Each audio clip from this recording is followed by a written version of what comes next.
Jujutsu Kaisen fue un manga lleno de momentos trágicos donde vimos numerosas muertes que impactaron profundamente a los personajes y a nosotros como fans.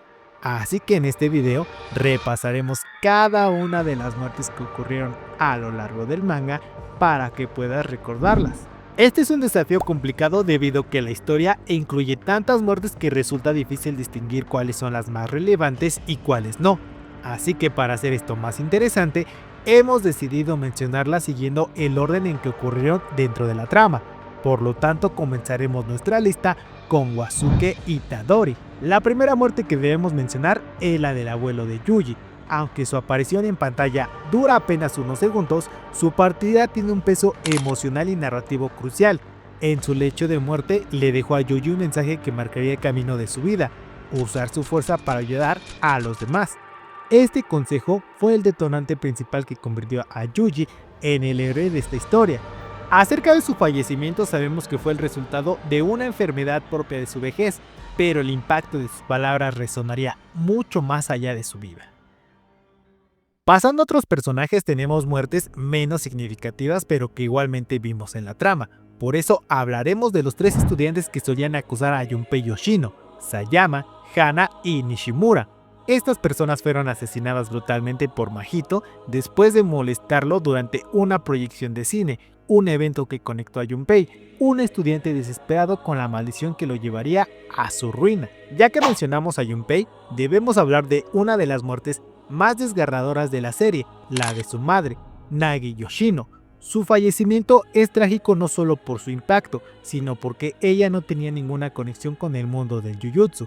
Nagi era una madre soltera que, aunque no perfecta, hacía todo lo posible por criar a su hijo con amor y cuidado. Su vida terminó abruptamente al ser víctima de una cruel estrategia de Mahito, quien utilizó el dedo de Sukuna como herramienta para su muerte. Esto no solo marcó el destino de Junpei, sino que aceleró la manipulación de Mahito sobre él, desatando una cadena de eventos devastadores. La muerte de Junpei es otro ejemplo de la crueldad de Mahito y de cómo manipuló a los demás sin remordimientos. Después de un enfrentamiento con Yuji, Junpei finalmente aceptó la idea de asistir a la escuela de Jujutsu, soñando con un nuevo comienzo. Sin embargo, su destino cambiaría trágicamente cuando Mahito lo transformó en un humano transfigurado, matándolo al instante. Mahito orquestó esto únicamente para provocar una reacción de Sukuna, buscando forzar un voto vinculante con Yuji, pero su plan fracasó, ya que Sukuna, en su perversidad, prefirió ver a Yuji sumado en el sufrimiento. Además, como el daño al alma de Junpei era completamente irreversible, ni siquiera Sukuna podía curarlo. Así que básicamente Junpei murió sin razón alguna, siendo víctima de un cruel juego que no le dio oportunidad de defenderse. Lo trágico de su muerte radica en su inutilidad. Junpei no era un hechicero fuerte ni una amenaza para nadie. Era solamente un joven que buscaba escapar de su tormentosa vida, y su partida dejó una cicatriz emocional profunda en Yuji.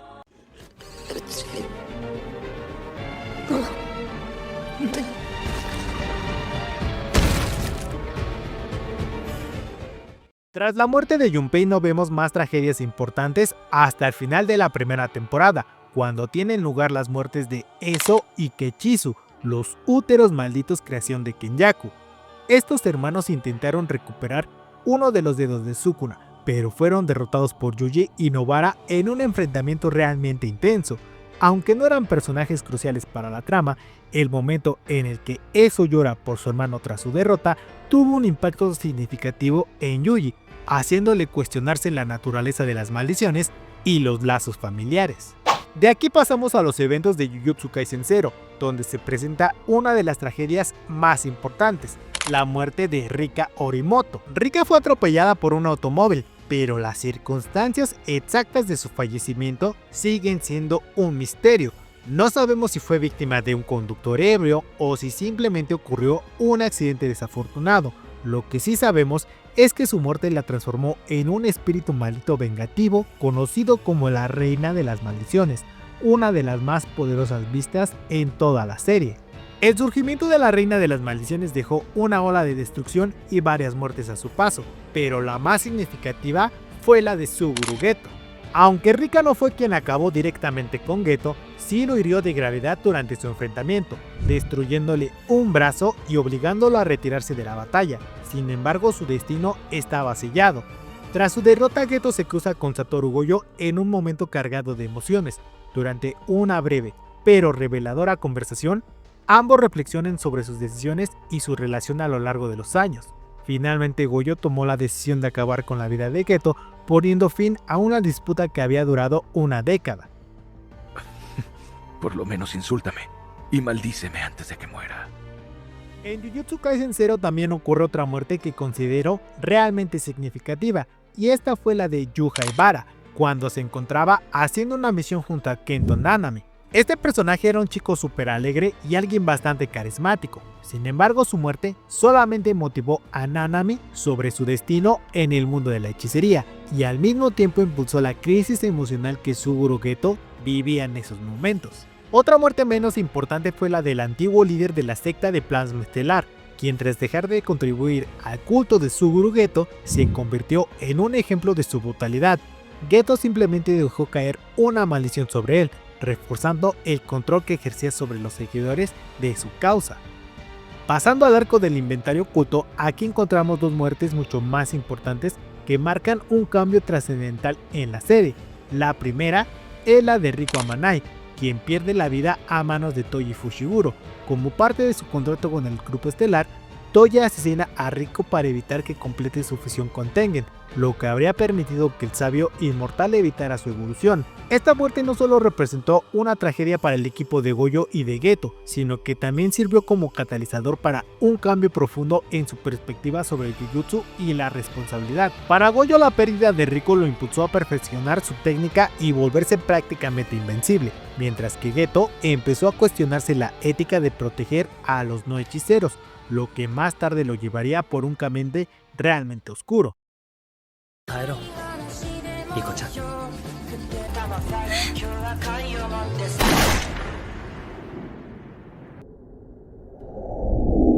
En este mismo arco vemos cómo Toji elimina a Misato Kuroi, la fiel asistente de Riko. Aunque su muerte no fue de tanto impacto narrativo como la de ella, subrayó la crueldad de Toji en este periodo de su vida. Sin embargo, el karma no tardó en alcanzar a Toji. Su arrogancia subestimó al recién despertado Satoru Gojo, quien decidió enfrentarlo, lo que resultó en su muerte.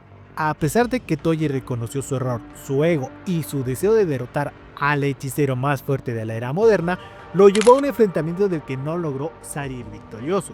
Curiosamente, esta no es la única vez en la que Toji murió. En el incidente de Shibuya fue revivido temporalmente mediante la técnica de evocación de Ogami. Durante esta reencarnación, Toji enfrentó a su hijo, y tras un breve intercambio de palabras, Toji logró recuperar el control sobre su cuerpo. Después de esto, optó por terminar su vida clavándose una daga en el cráneo. Lo hizo con una expresión de satisfacción, probablemente por ver cómo su hijo había crecido y se había convertido en alguien fuerte, cerrando así su capítulo con un gesto de redención. Antes de profundizar en el incidente del arco de Shibuya, necesitamos mencionar la trágica muerte de Kokichi Muta, también conocido como Mekamaru. Kokichi se enfrentó a Mahito con todo su poder, utilizando su técnica maldita al máximo en un intento desesperado por derrotar al grado especial. A pesar de sus 17 años de preparación, su esfuerzo no fue suficiente y Mahito terminó con su vida. Aunque su sacrificio fue en vano en términos de derrotar a Mahito, Kokichi sí que dejó un legado en forma de los puntos de vigilancia que instaló, pequeños rastros de su existencia que continuaron siendo útiles para sus compañeros más adelante. Otra muerte de menor importancia fue la de la abuela Ogami, quien fue asesinada por el Toji reencarnado de manera prácticamente instantánea. Su nieto también pereció, ya que Toji tomó posesión de su cuerpo. Estas muertes no tienen un gran peso en la narrativa, a diferencia de la siguiente gran pérdida, Hanami. Hanami es la primera maldición de grado especial no reconocida en morir, y su caída es en gran medida consecuencia de su propia arrogancia. En lugar de haber mantenido su amplificación de dominio, Hanami optó por utilizar su técnica maldita contra Satoru Gojo, lo cual resultó ser un error fatal. Gojo utilizó esta apertura para arrancarle los ojos y luego la eliminó por completo en una explosión devastadora, lo cual demostró una vez más por qué fue considerado siempre el hechicero más fuerte de su época. Tiempo después, Dagon, otra maldición de grado especial, también fue exorcizada. Aunque Dagon era increíblemente poderoso y tenía el potencial de derrotar en equipo a Naobito, Maki y Nanami, este tuvo la mala suerte de enfrentarse a Toji con su técnica excepcional y el uso de la nube flotante. Toji destruyó a Dagon de manera decisiva, acabando con el espíritu maldito antes de que pudiera aprovechar su ventaja en la batalla. Justo después del colapso del dominio de Dagon, dos personajes más cayeron, y esas fueron Mimiko y Nanako. Ambas murieron tras darle uno de los dedos de Sukuna a Yuji, lo que al combinarse con los 10 dedos que Yogo ya le había dado, permitió al rey de las maldiciones tomar el control del cuerpo de Yuji temporalmente. Esto desencadenó una serie de tragedias. Mimiko fue la primera en morir al intentar controlar a Sukuna, mientras que Nanako, en su furia por la pérdida de su hermana, también pereció al frente de él. Aunque estas muertes no tienen gran peso en la trama principal, sirve como un cierre a los cabos sueltos de los eventos de Jujutsu Kaisen 0. La siguiente muerte sí tiene un impacto significativo, ya que se trata de Yogo. Tras una apuesta con Sukuna, Yogo se involucra en una batalla brutal que demuestra la devastadora diferencia de poder entre ambos.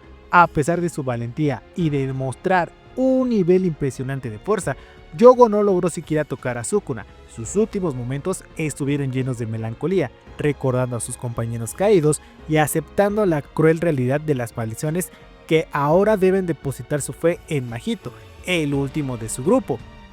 Eso fue un giro irónico, ya que Sukuna ofreció palabras de elogio a Yogo antes de incinerarlo, reconociéndolo como un espíritu maldito bastante fuerte en su despedida. Esa escena que mezcla una serie de tragedias y respeto hacia el antagonista, que a pesar de todo luchó con determinación, fue realmente genial y muy adecuada para darle un final a Yogo.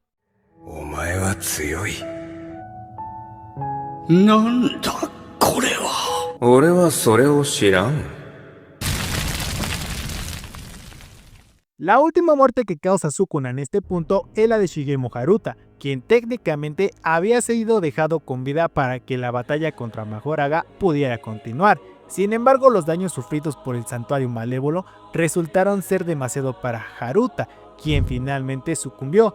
Esta muerte no solo es un poco memorable, sino que también llegó como un alivio para muchos, ya que fue uno de los personajes que no tenía un peso real en la historia.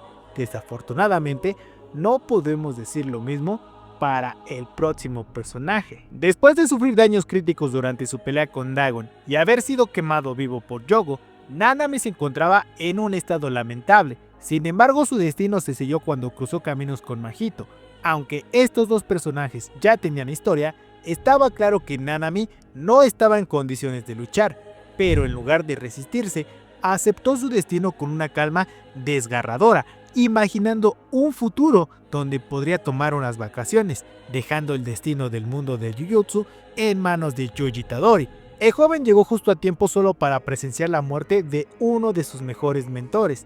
Nanami siempre transmitía una sensación de estabilidad, como si fuera un personaje que simplemente no debía morir. No era lo suficientemente poderoso ni crucial para la trama, pero precisamente esta normalidad es lo que hace que su muerte sea tan impactante. Su fallecimiento simboliza que incluso los más humanos y cálidos no están a salvo en el cruel universo de Jujutsu Kaisen. Itadori-kun, ato wa tanomimasu. Sin embargo, Mahito no dura mucho tiempo más y después de una intensa batalla contra Yuji y Aoi Todo, su suerte cambió drásticamente. Mahito, el maestro de los humanos transfigurado, fue acorralado y absorbido por Kenyaku, quien utilizó la técnica Máximo Uzumaki para destruir su esencia y extraer su técnica maldita.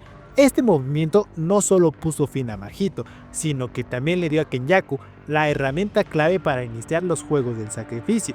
Tras los eventos del arco de Shibuya, otra pérdida significativa fue la de Naobito Sennin. Gravemente herido por Yogo durante el incidente de Shibuya, el líder del clan falleció poco después, pero antes de morir, dejó un testamento que cambiaba las dinámicas políticas del clan. Otra muerte que resaltó las consecuencias de Shibuya fue la de Yaga Masamichi, quien fue acusado injustamente de colaborar con Satoru Gojo en la creación del incidente del arco de Shibuya. Yaga fue sentenciado a muerte y Gakuganji fue quien ejecutó dicha sentencia, aunque los detalles de su enfrentamiento no se revelaron completamente. Antes de morir, Yaga compartió con Gakuganji su método para crear cadáveres malditos, dejando así una marca en su verdugo con esta maldición de conocimiento. Tras estos eventos, la trama nos lleva a la finca Zenin, donde se desata una masacre interna. El capítulo más trágico de esta saga comenzó con la muerte de Mai Zenin, una pérdida que marcó el inicio de un cambio irreparable dentro del clan.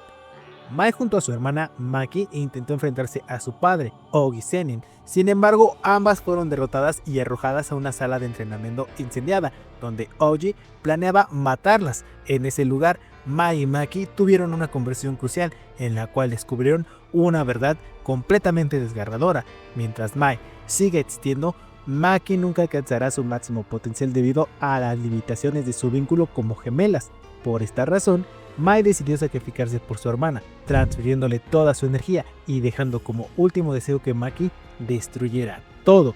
Con el sacrificio de Mai, Maki despertó completamente su potencial gracias a su restricción celestial, ahora con una fuerza y velocidad casi comparables a las de Toji Zenin.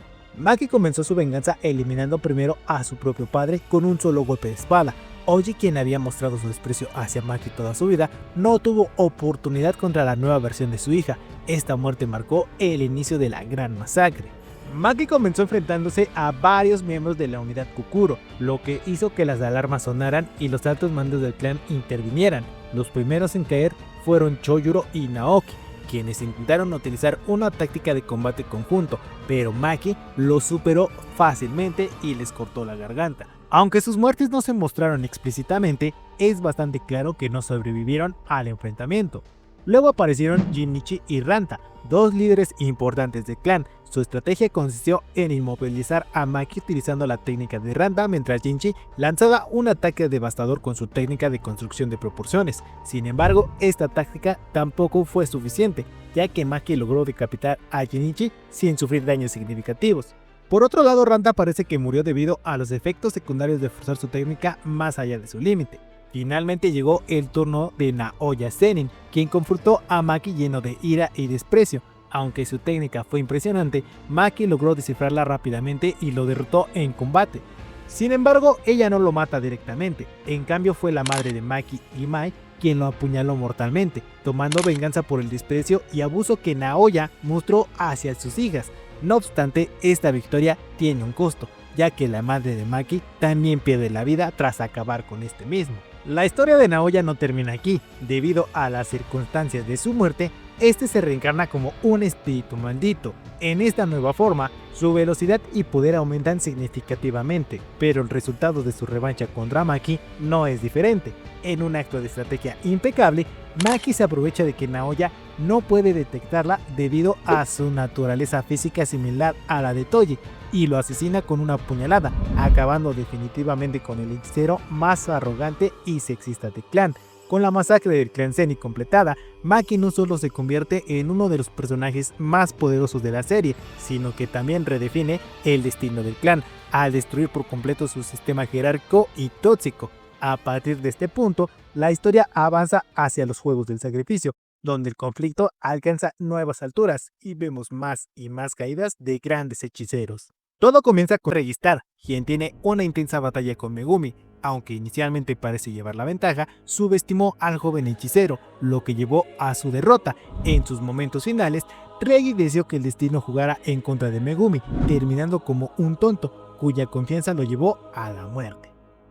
En la colonia Sendai nos encontramos con Druff, un antiguo hechicero que fue rápidamente eliminado por Yuta Okkotsu poco después de entrar en dicha colonia. Aunque su muerte ocurre mayormente fuera de pantalla, su eliminación es crucial, ya que conduce a la siguiente muerte de este arco. Kururushi, el espíritu maldito de grado especial, fue un oponente formidable. Tuvo una gran pelea 1 contra 1 en contra de Yuta Okkotsu durante varios capítulos. Por algunos momentos parecía estar al borde de la victoria, ya que logró herir gravemente a Yuta y abrirle el estómago con su espada. En ese momento Yuta aprovechó para lanzar un contraataque letal. Al usar una técnica sorprendente, Yuta ejecutó un ataque fatal a Kururushi, matándolo en dicho acto. Finalmente llegamos a una de las muertes más decepcionantes y devastadoras de Jujutsu Kaisen, la de Yuki Tsukumo, la hechicera de grado especial. Después de una batalla prolongada y brutal contra Kenjaku, Yuki parecía tener la ventaja. Sin embargo, Kenjaku logró acertar varios ataques concentrados y devastadores que perforaron el torso de Yuki, dejándola al borde de la muerte. Consciente de que no podía ganar, Yuki utilizó todo su poder en un último esfuerzo, creando un agujero negro masivo para destruir a Kenjaku. Desgraciadamente, este esfuerzo fue en vano, ya que Kenjaku utilizó su técnica antigravedad, anulando completamente este poderoso ataque de Yuki. En los Juegos del Sacrificio, los estudiantes tenían el objetivo de recolectar los puntos necesarios para ayudar a Megumi a salvar a Tsumiki, pero las cosas no resultaron como se esperaban, ya que su hermana fue completamente consumida por el espíritu de Yorozu para poder reencarnar. En este punto me gustaría recordar que cuando el espíritu de un hechicero reencarnado toma el cuerpo de alguien, su alma sobrescribe la original, eliminando por completo la esencia del anfitrión. Esto significa que Tsumiki, como la conocíamos, dejó de existir en el momento de la reencarnación, dando nueva vida a la hechicera de la era Heian. Antes de hablar de la tragedia de Yorozu, otra víctima de Sukuna fue Ryu Ishigori. Este hechicero reencarnado, conocido por su gran poder y su energía maldita extremadamente refinada, no tuvo oportunidad alguna contra Sukuna. Simplemente estuvo en el lugar equivocado cuando Sukuna llegó allí en busca de Yorozu, ya que Ryu fue eliminado sin siquiera asestar un solo golpe, demostrando la total abrumadora fuerza del Rey de las Maldiciones. La razón principal de Sukuna para enfrentarse a Yorozu no era simplemente por diversión, sino era parte de un cruel plan para destruir a Megumi desde dentro. Sukuna sabía que obligar al recipiente de su maldición a matar a su propia hermana sumiría a Megumi en una oscuridad profunda, permitiéndole obtener el control total de su cuerpo.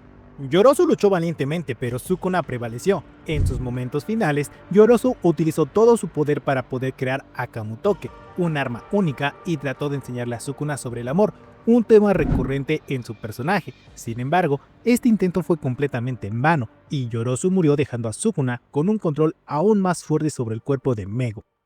Después de estos eventos, Satoru Gojo fue liberado del Kokumonkyo y reaparece. Su sola presencia provocó una ola de muertes. La primera de estas víctimas fueron los altos mandos de la sociedad de Jujutsu. Aunque inicialmente no se sabía mucho sobre ellos, los capítulos más recientes del manga confirmaron que fueron asesinados por Gojo. Muchos pensaron que Yuta o Inumaki podrían haber estado involucrados, pero fue el propio Satoru Gojo quien acabó con ellos, cerrando un capítulo oscuro en la jerarquía de los hechiceros. Luego viene la tragedia más grande de todas, la propia muerte de Gojo. Su enfrentamiento contra Sukuna fue épico, con momentos en los que parecía que Gojo tenía la ventaja. Logró vencer a Mahoraga, un Shikigami casi imbatible, y deshabilitó el dominio de Sukuna en múltiples ocasiones, obligándolo a luchar en un combate cuerpo a cuerpo, un terreno más favorable para Gojo.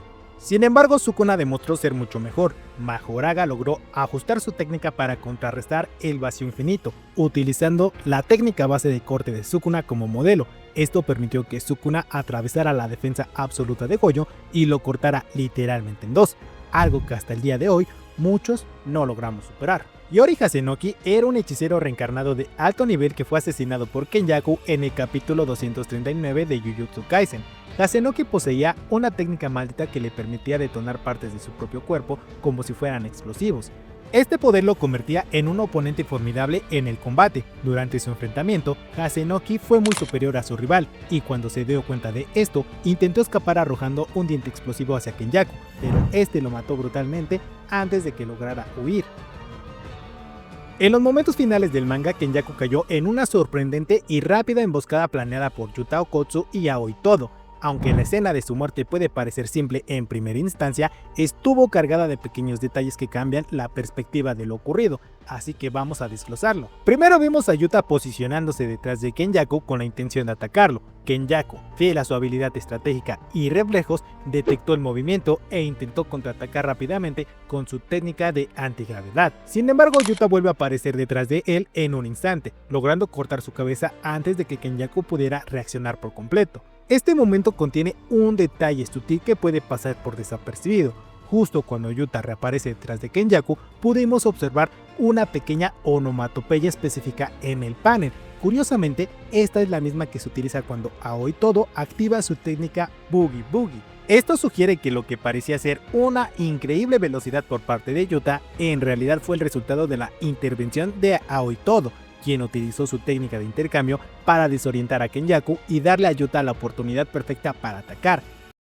Otra muerte realmente desgarradora ocurrió en el capítulo 255 del manga, cuando Choso se sacrificó heroicamente para proteger a Yuji Itadori durante una intensa batalla contra Ryomen Sukuna en el área deshabitada de Shinjuku. Sukuna desató su técnica más poderosa, la flecha divina, un poderoso y brutal ataque de fuego capaz de aniquilar completamente a sus oponentes.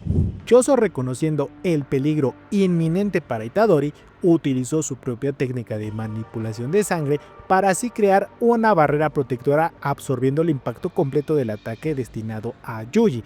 A pesar de que sabía que no sobreviviría, Choso se mantuvo firme, protegiendo a su hermano hasta el último aliento. Arigato, Yuji.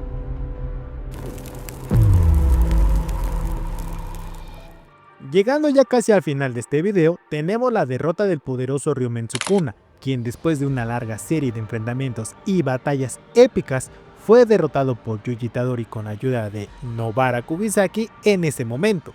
Aunque el resultado no dependió meramente de estos dos, sí fue gracias a la conveniente técnica de Nobara que se logró este resultado.